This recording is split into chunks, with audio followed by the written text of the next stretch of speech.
खटाव तालुक्यामध्ये पाण्याची अतिशय बिकट अवस्था आहे। जे या तालुक्याला पाणीदार केलं असं म्हणतायत किंवा हा तालुका पूर्णपणे दुष्काळमुक्त झाला आहे, त्यांना हा सवाल आहे की जर हा तालुका पाणीदार झाला आहे तर आज मान खटावमधल्या बऱ्याचशा भागातला विहिरींची तळका घातलेला आहे। आज मानच्या उत्तर भागातल्या शेतकऱ्यांना टाकीला पाणी प्यायला पुरवलं जात आहे। आज त्यांना ती का वेळ आली आहे? आज मानच्या पूर्व भागातल्या लोकांना अतिशय पाण्याची वाईट अवस्था आहे। मागच्या वर्षी आपण बघितलं असेल, आम्ही याच ठिकाणी शेतकऱ्यांचा अर्धनग्न मोर्चा काढला होता, तोही पाण्यासाठी होता।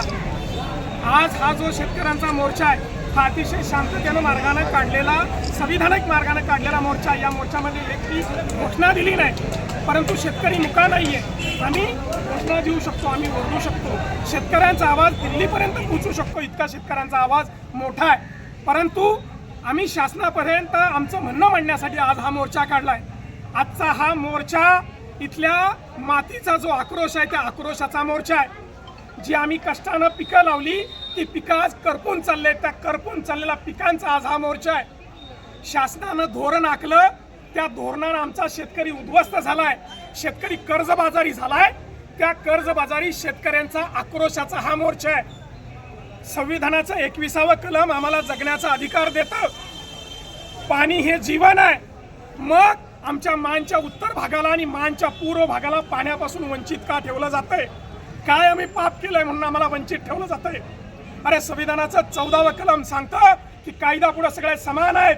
मग मानच्या जो पश्चिमेकडचा भाग आहे, खटाव तालुक्याचा काही भाग आहे, त्याला 2-2 पाण्याचे आवर्तन मिळालेत आणि मानच्या पूर्व भागाला एकही पाण्याचं आवर्तन मिळालं नाही। मानचा उत्तर भाग आज पिण्याच्या पाण्यासाठी हंबरडा फोडतोय। हा तुझा भाव कशासाठी आहे? हा कुणाला अधिकार दिला? कशासाठी आमच्यावरती अन्याय करताय? हे जाब विचारण्यासाठी आज मोर्चा आहे।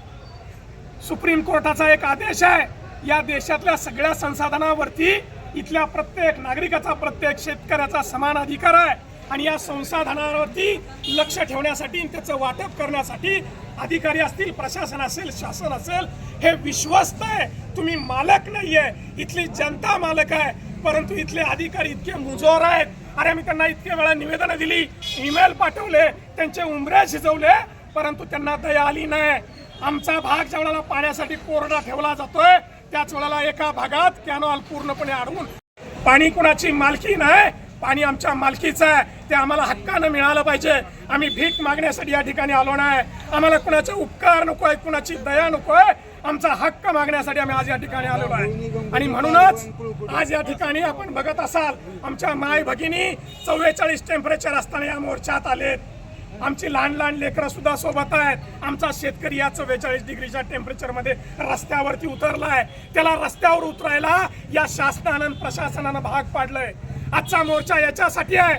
या मान तालुक्यात पाणी घोटाळा झालाय, आपण बघितला असेल, या देशात चारा घोटाळा बघितला, स्पेक्ट्रम घोटाळा बघितला, वेगवेगळे चिटफंडाचे घोटाळे बघितले, पण या देशात आता पाण्याचा घोटाळा सुद्धा व्हायला लागलाय। आमच्या हक्काचं पाणी चोरणारी जमात सुद्धा या देशात जन्माला आली आहे आणि त्या जमातीला संगणमत आहे या चोरीसाठी। अरे आमच्या हक्काच्या पाण्याची चोरी होत असताना तुम्ही का गप्प बसताय? बसणारे गप्प बसता असतील, परंतु आम्ही गप्प बसणार नाही।